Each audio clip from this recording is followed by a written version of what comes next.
Urban design and urban planning is not a solo dance. So you need various professions to come together to do anything in this city. Can today's architecture be tomorrow's heritage? The very fact that if it can't, that's one reason why we should be conserving. The second is that we only don't need to go by the redevelopment way. We also should give urban renewal, urban regeneration an equal opportunity. There are many forces that you need to deal with when you're building something in Mumbai.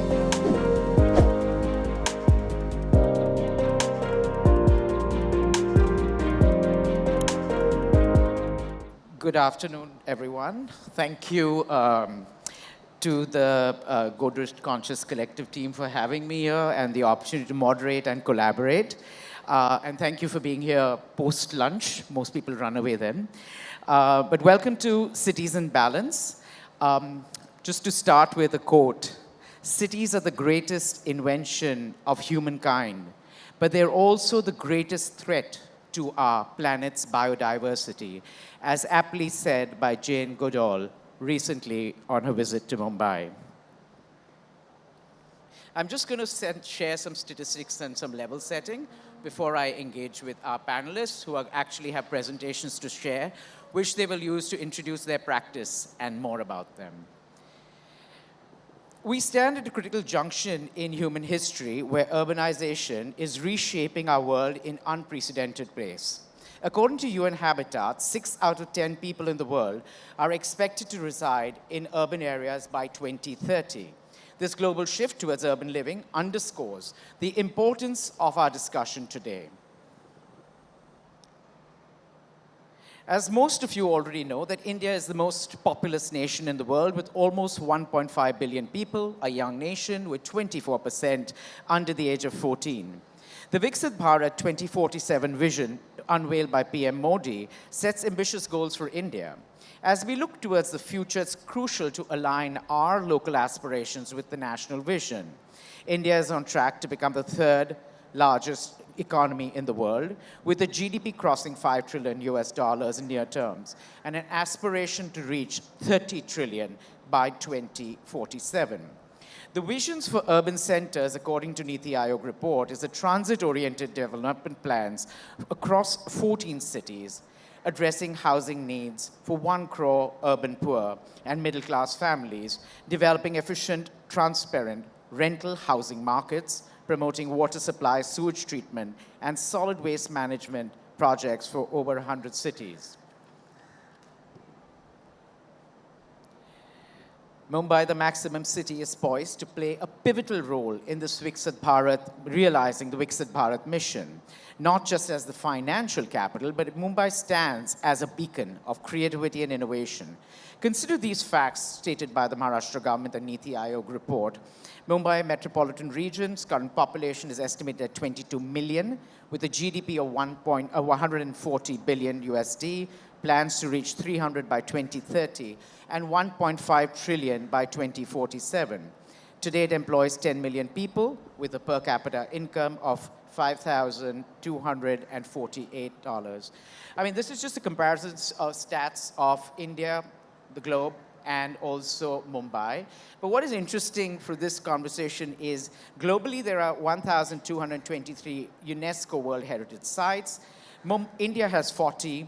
Oh, sorry, I went back. India has 40, and Mumbai is home to 3 of them.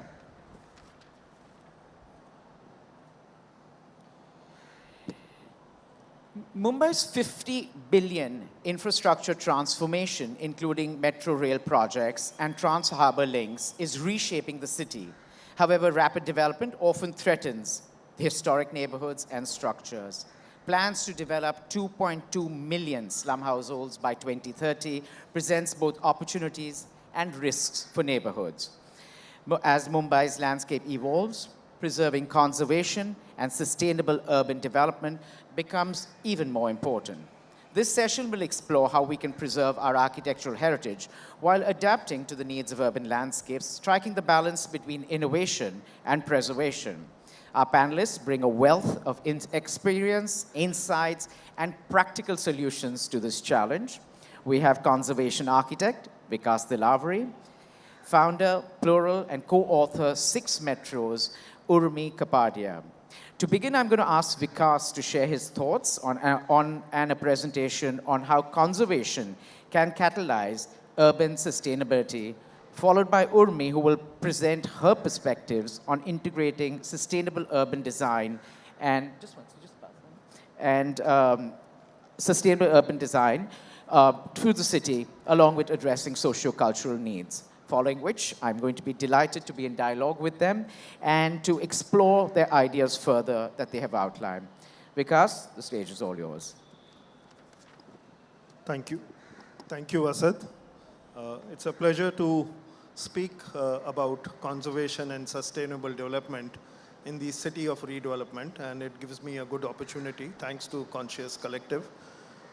As you can see in the slide, this is a photograph of a school, which is a historic building, 1908, and behind it is Girgaon, which is fast undergoing transformation.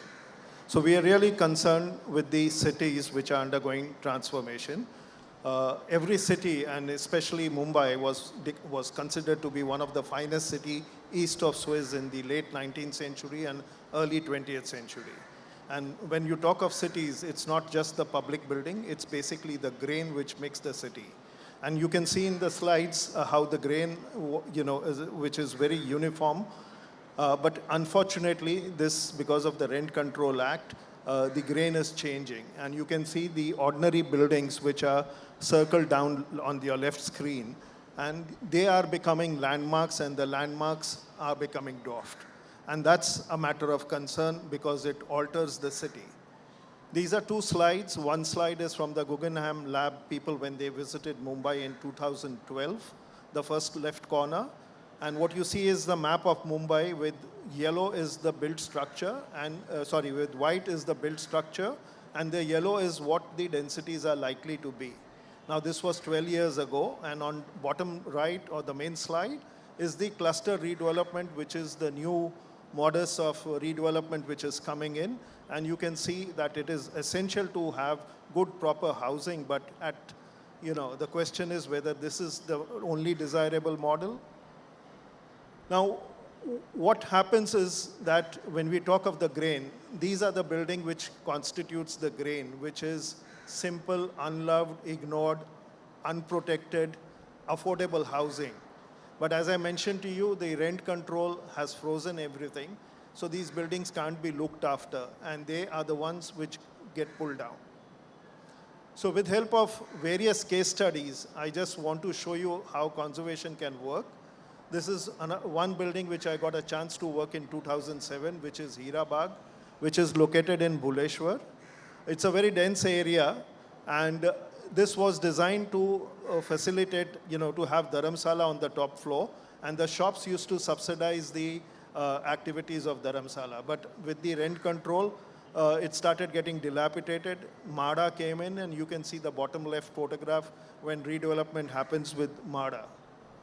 Now, I was approached, and you saw this hall, and this is where you realize that this hall has all the potentials for it being used.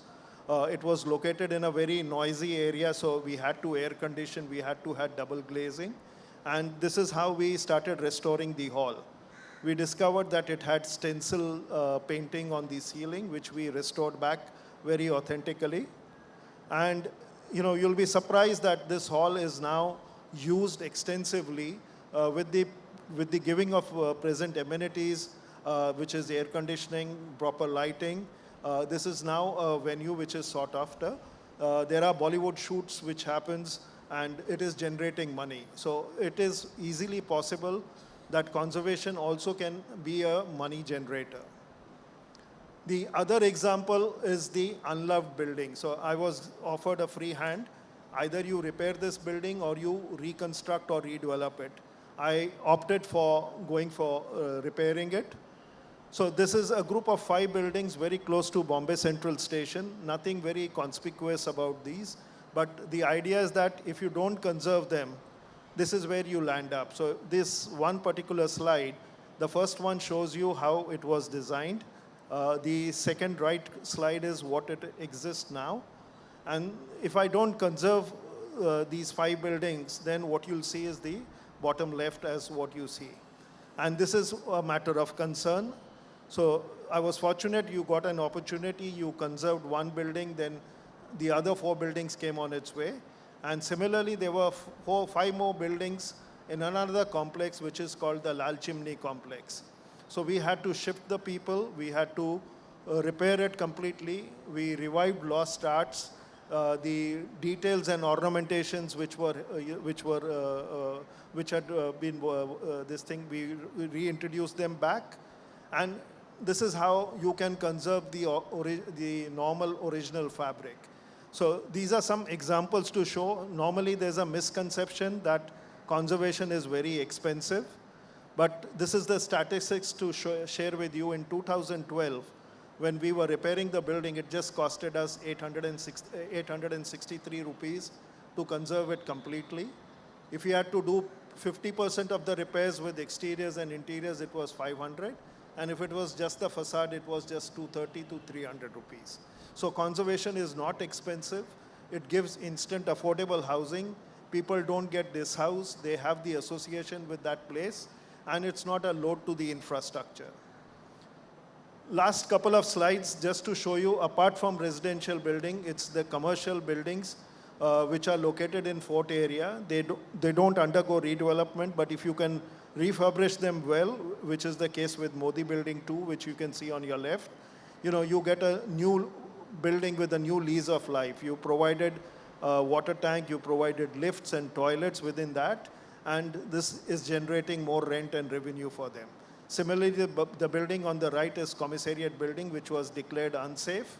The owners have to move to Ballad Estate on a leased property, when the building was restored, they've come back and they've rented the second floor, which is now affording the maintenance of the entire building. Now, last slide, this is just to couple up that we have many monuments, we have things which have to be restored well. So I was fortunate to restore these 2 fountains.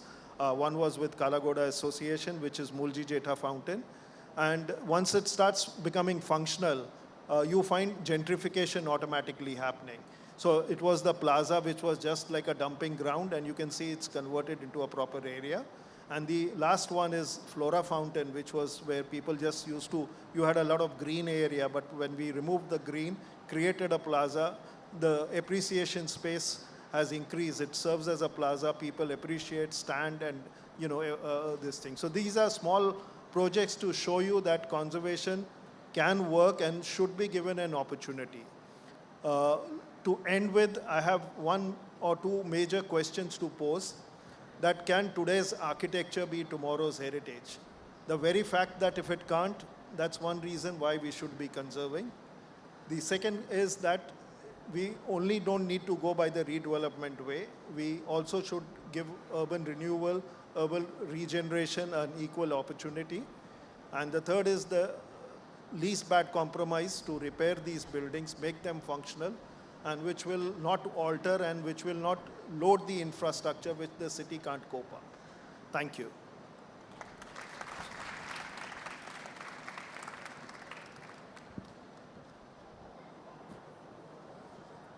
Can you see from there, or you Hello. want to sit here? You want to sit here? No. To sit? Hi. So today I will talk more about the space that Plural functions in this city. So Plural is a group of multi-professional individuals working together towards urban issues. Urban design and urban planning is not a solo dance. So you need various professions to come together to do anything in this city. So Plural offers that kind of a platform to various professionals. So in Plural, most of our project usually starts off by simple questions, everyday questions that we pose to ourselves as citizens, as professionals working in Mumbai. So most of our work starts from research. A lot of that work we try and push towards on-ground projects. So I will be sharing some of our projects with you today. A lot of these projects are also product of community participation. So we work both from ground up as well as top down. From the ground up, we work with local communities and look at what the needs of communities are. And through that, we kind of frame projects and take them to the government. So with collaboration of various stakeholders, we kind of put these projects on ground. A lot of these projects sometimes do not see the light of the day. We do a lot of publications, 6 metros, as Asad had spoken about. That is the publication of our 5 years of research. 6 metros, the book is available online on Amazon as well. It is an extensive research where we have compared 6 metropolitan cities of the world and tried to come up with recommendations for Mumbai, Delhi, and many other urban centers that are coming up as we get urbanized faster in India. The last part of our, last vertical of our plural is advocacy. So we work extensively on policies as well. And these policies, we take them to the government as well as to the citizens, and we advocate certain pro-city policies, both to the government as well as to the citizens. So that is the space where plural operates. So I will talk about our work that we are carrying on in A Ward, essentially around the Colaba Cuff Parade neighborhood. So these are series of projects. What we try to do is we advocate local area planning.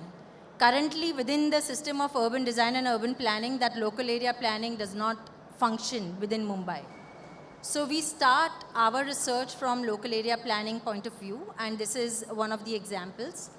So within Cuff Parade, we started working with Machimar Nagar. It's the fishing community at Cuff Parade. And through that, through participating with that community, many projects came into being. So as you see on the map itself, we have Machimar Nagar, the infrastructure related to Machimar Nagar, Cuff Parade metro station, which is the end of the Aqua Line, and SB Somani Park. That is something that we carved out from a derelict piece of land next to the World Trade Center. So an entire footpath from Cuff Parade all the way to the Machimar Jetty, the Cuff Parade metro station to Machimar Jetty was missing. That is something that we have also proposed. So I'll just take you through the projects. This is the SB Somani Park. This was completed pre-COVID by Plural, but it opened post-COVID, just post-COVID, and it has been very popular with all the kinds of residents that live around. Many events have been happening over there. It is kind of a park for all. So we have tried to make it a pet-friendly park, accessible through various modes. So that is one of the open space which is carved out through the community participation. This is Cuff Parade metro station. Now, all the metro stations that are coming up in Mumbai, they are completely non-contextual. So it doesn't matter which neighborhood this metro station is coming up, it does not pay any respect to what kind of neighborhood it is. So Cuff Parade, especially the citizens of Colaba and Cuff Parade, they were very astute towards the kind of design that was coming up. So it is a part of an Art Deco district, and we tried to work with MMRCL, L&T, to incorporate various aspects of urban design within the metro station. Of course, how many actually come into picture and come on ground is a matter of negotiations. Again, with various stakeholders, we are also looking at CSR funding coming in and funding some of this. This is the piece of infrastructure starting from the President Hotel all the way to Machimar Nagar. An extensive design that we had presented to the municipality, which finally, I think, after 5 years is coming into being. The footpath all the way from President till the Machimar Jetty. And this is the Machimar Nagar, the entry into the jetty. Again, this project has been quite difficult to incorporate because there is a lot of resistance from various stakeholders involved.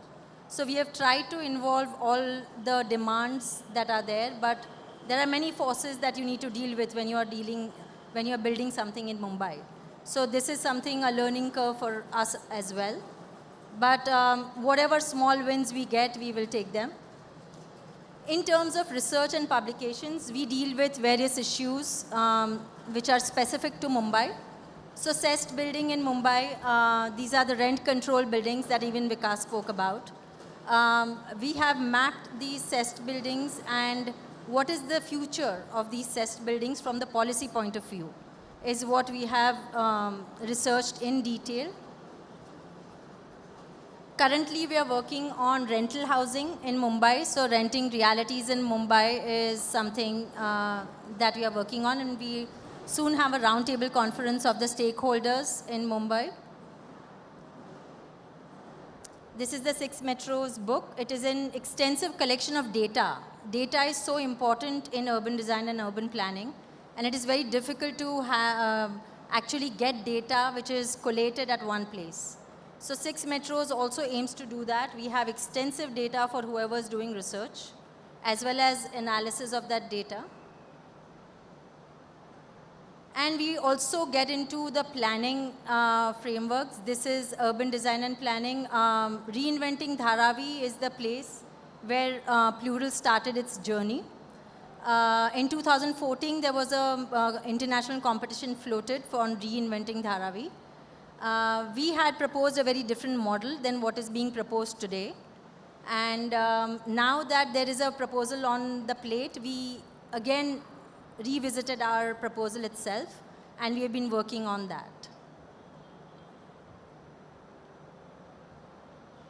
So there are the entire myth of how the residents cannot be rehabilitated within the same space, the kind of things that are going on, the industries. So we are trying to break some of those myths which are prevalent today. So this is another project that we are doing is with the Eastern Waterfront. That is another extension of Mumbai, which we'll soon see, another mega project. So Mumbai Port Authority had invited us to do a pilot project on one of the precincts in Eastern Waterfront. And this is an extension of our 6 Metros book. So finally, we love this quote. A good city is like a good party. People stay longer than needed because they are really enjoying it. And I hope that Mumbai turns out to be that good party someday. Right now, the future does not look that joyful, but hopefully we look at a good party coming on. Thank you. Thank you, Oormi. Thank you, Vikas. Or you could, a good party, people go to another party and come back. So I moved back to India and to Bombay. So the party must be really good. But, I'm actually delighted to be in conversation with you guys. I've been a fan of your work because we've done so many collaborations together in Oormi. We were part of the 6 Metros book launch and also living in Cuff Parade. I feel I'm vested in all the work that you do. I'm just going to start with Vikas. Because, many of your projects, from restoring the St. Andrew's Church to all the public fountains you keep restoring in Bombay, and you keep talking about it, and you've mentioned it 3 times in your presentation, about the unloved normal fabric of the city. This work obviously highlights the tension between conservation and the pressures of modern urbanization. Now, what are the primary challenges Mumbai faces in maintaining these historic housing infrastructure, and what steps can we do to prioritize sensitive repair over redevelopment? Yeah, so the main issue is rent control because most of these buildings are cess properties. Now with the rules changing and with the heritage being grade 3 and precinct buildings allowed to be redeveloped directly by the municipal commissioner, so we are going to see this very rampantly. I can understand when the buildings are non-repairable, then redevelopment is the need of the hours. But many a times what we find that these buildings were constructed with very good materials and they've lasted very long, and they can easily be prolonged for 10, 20 years till a new master plan or a development plan comes in 2030.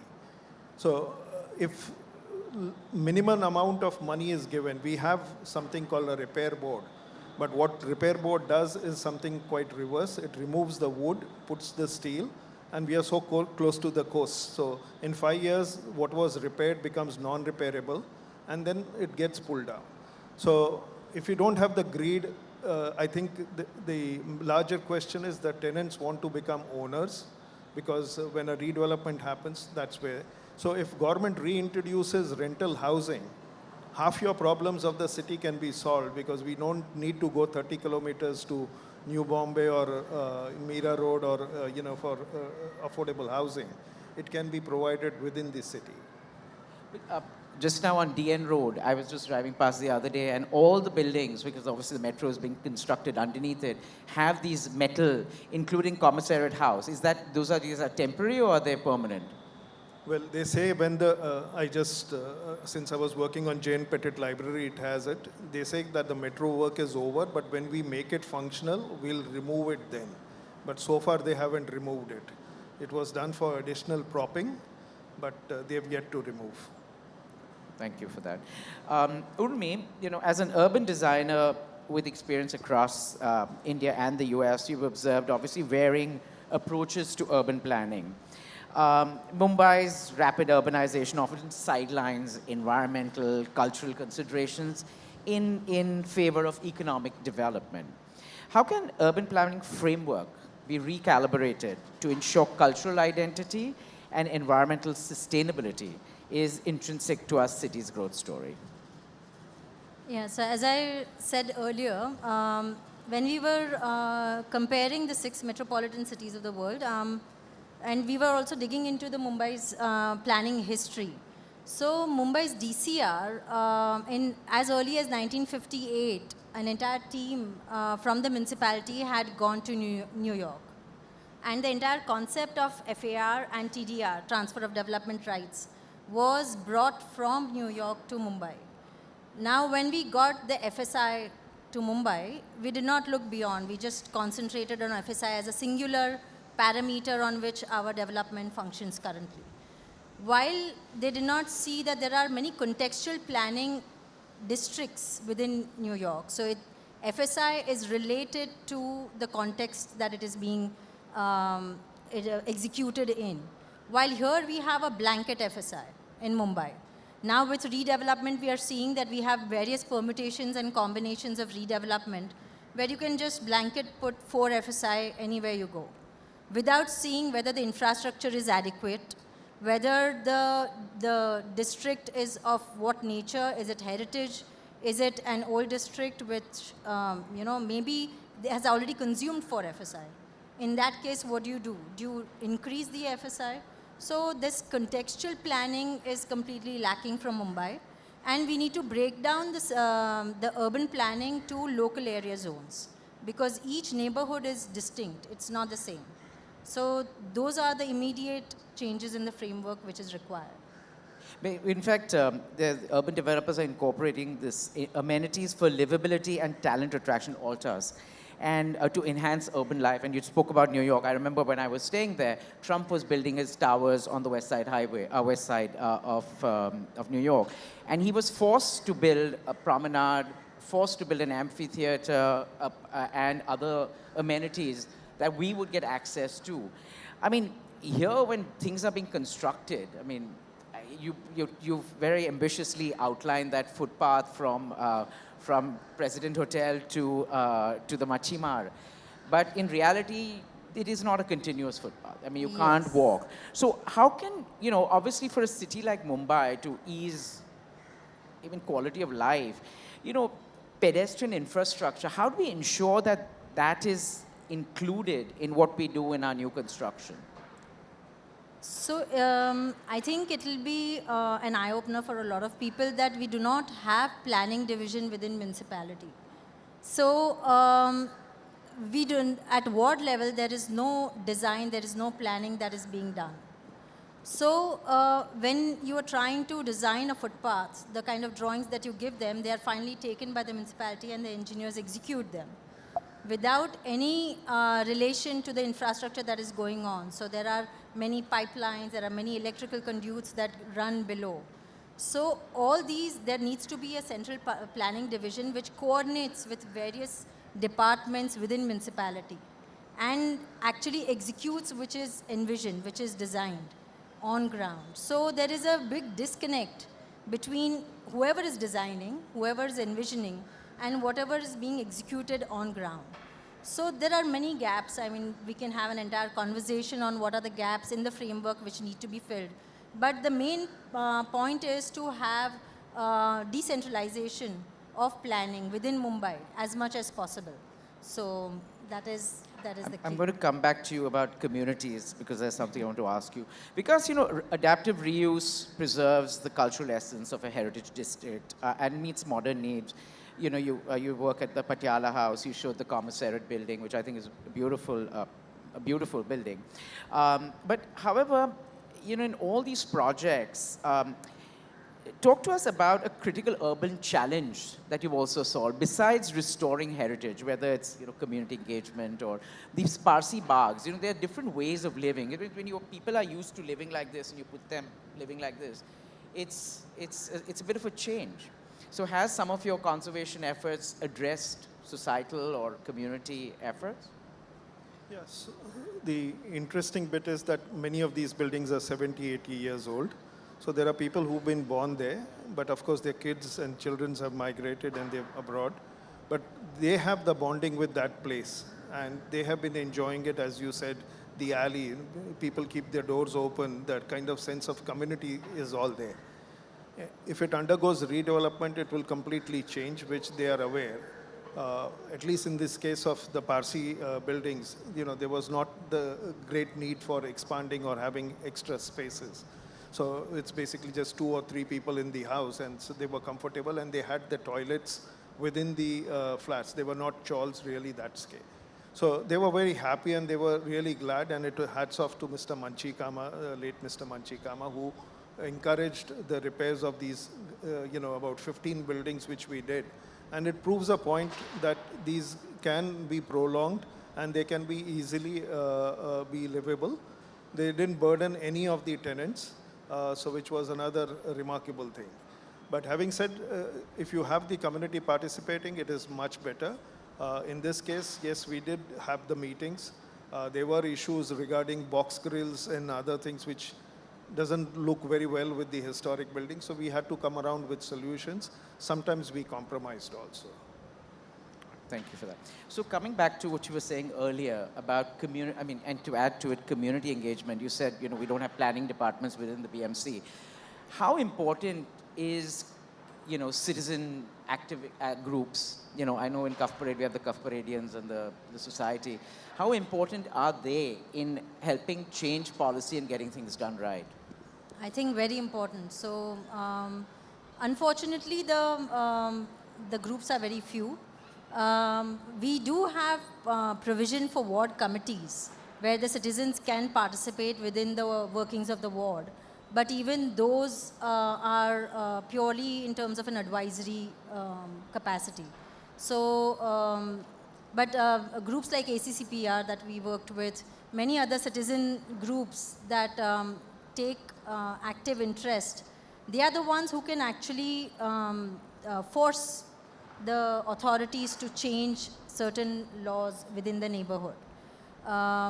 But whenever we get into the community participation, it is also challenging because there are multiple citizen groups. So having a consensus between all those different representation is also important.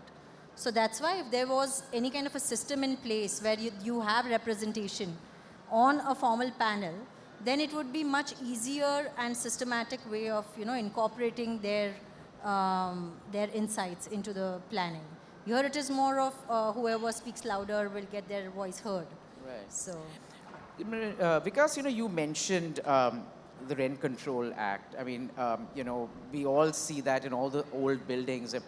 The rents are so low. Why would the landlord spend his money or her money to restore a property, and they just let it suffer until it changes hands and they get rid of all especially the whole pagdi transactions.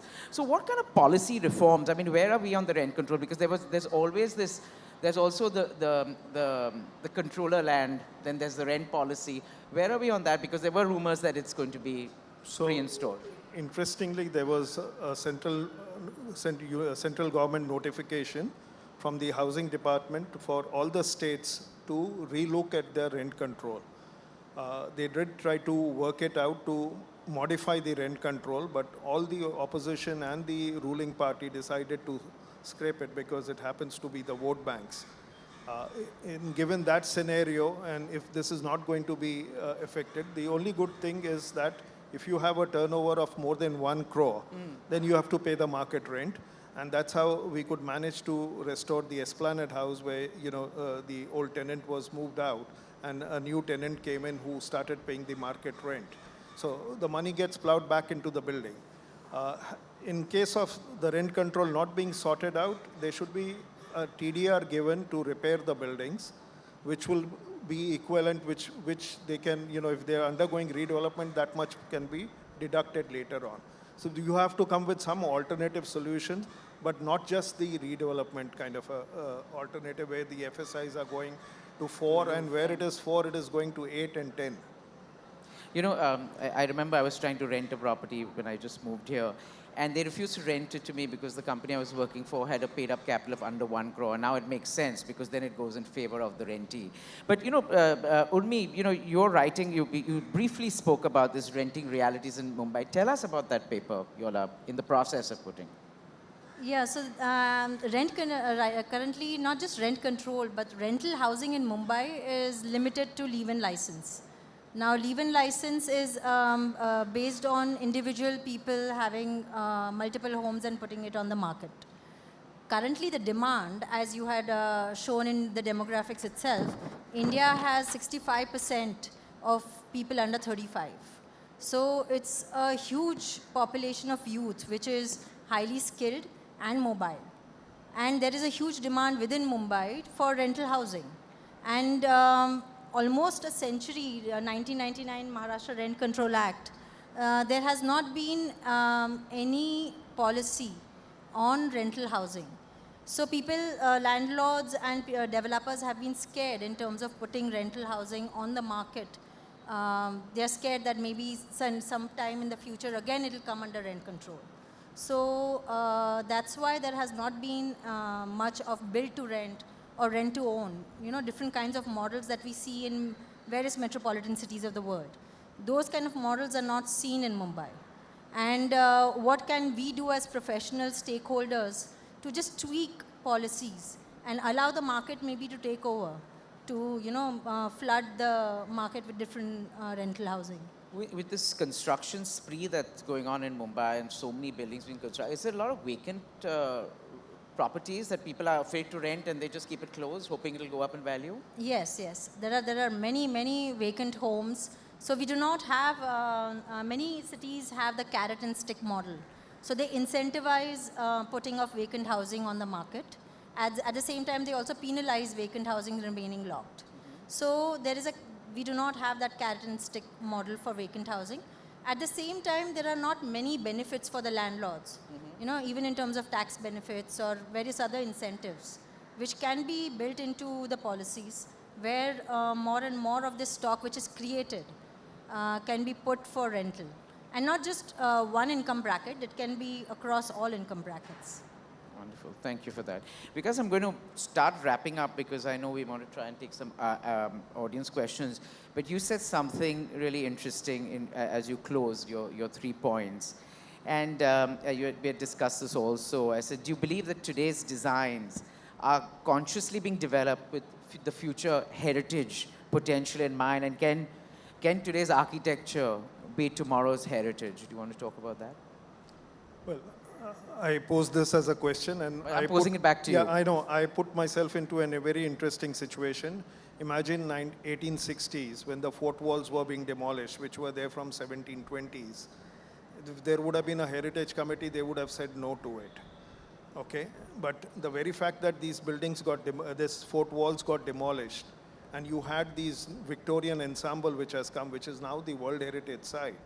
So this is what I'm posing, that if you design good architecture, which is also good urban design, which benefits the city, then of course you should allow this kind of change to happen. But in case if you're not, this is not happening, and it is individual buildings which are standing out and just trying to get the maximum of the greed, not the need of the city, then this is not is desirable. So that's, it's not going to be the heritage of tomorrow. We've at Abbott, we've done a lot of these conferences on art cities, smart cities, is including the arts and places for art making, place making, even community spaces where people can engage in their passions or whatever to actually increase their reason to stay at that party, as Oormi mentioned. Oormi, I'm going to ask you this interesting question, and then I'm going to same one for Vikas. If you each could design a visionary initiative, it could be a policy, a movement, or a project that would redefine the relationship between conservation and urban development, what would that be?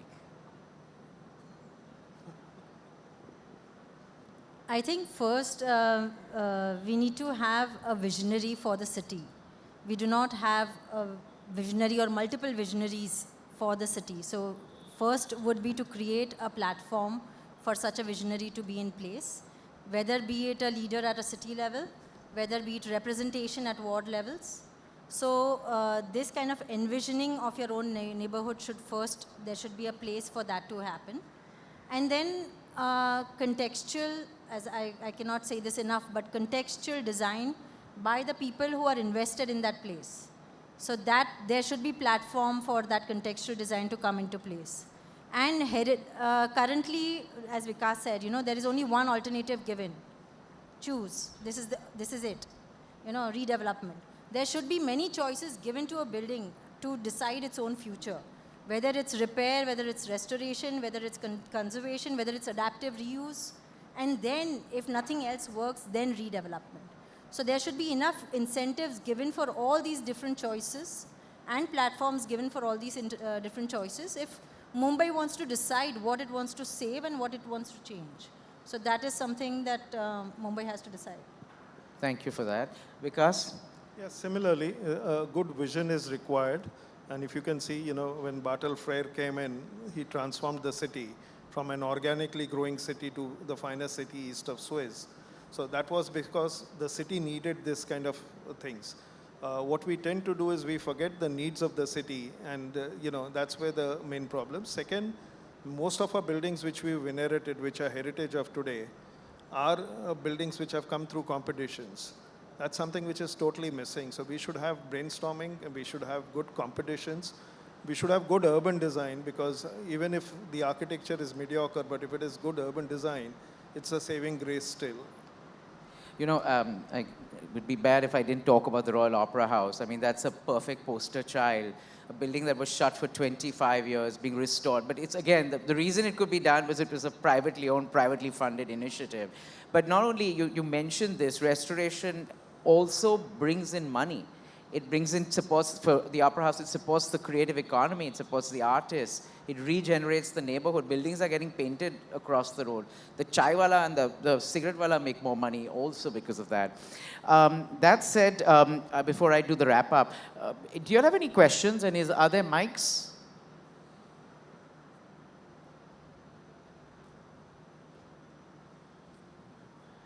My favorite Cuff Paradian.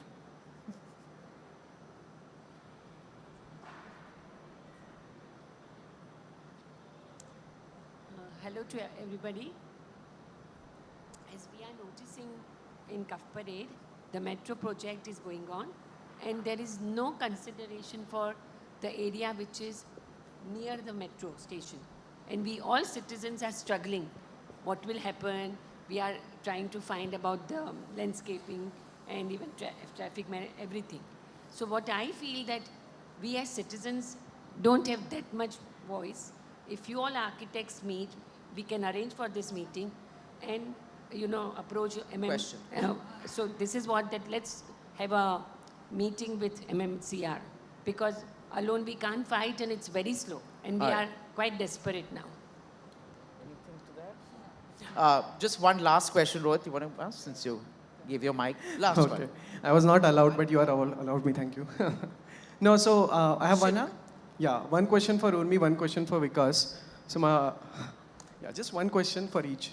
So, to Urmi, I wanted to actually ask that when you are thinking about this public realm projects, right, like the parks and gardens, is there a climate sensitive approach also within that? Because when we sometimes concretize these parks, even if it's creating public spaces, it is actually reducing the perforation in the city, which actually leads to more runoff of water, causing more flooding. So it's actually creating some negative externality. That's first question. Second question is to Vikas. I wanted to understand, do you think that when we do conservation architecture, is it necessary to exactly replicate how it was before? Or can we have newer ways to think about conservation today? Good question. Yes, so whenever we design any open spaces, there is a ratio of paved to unpaved that we try to maintain to have as much percolation of water and less heat island effect as possible. Even within the BMC, they have a percentage mentioned of paved versus unpaved. Unfortunately, a lot of these open spaces that we reclaim from the derelict spaces, they already have a certain substrate. So that substrate, at times, because it is reclaimed land, it is also paved, already paved. So that is something that we try and break as much as possible, but sometimes it is not possible. So then you have to make do with whatever you can do. But yes, of course, you have to be conscious about how much.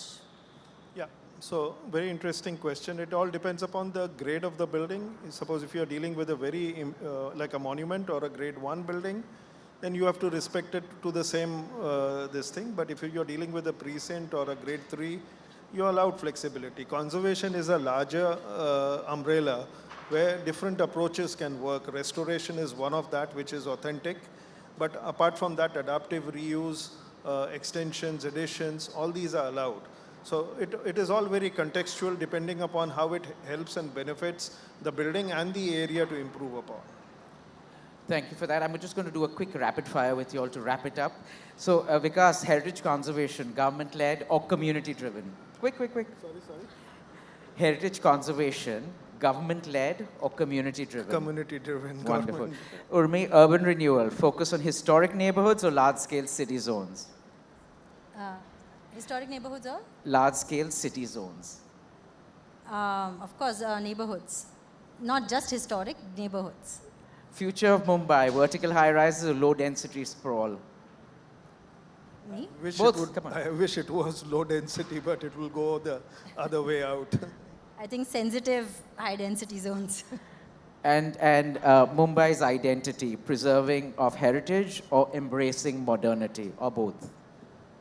Both, if it can then be done sensitively. Wonderful. Yeah, in balance. Thank you so much.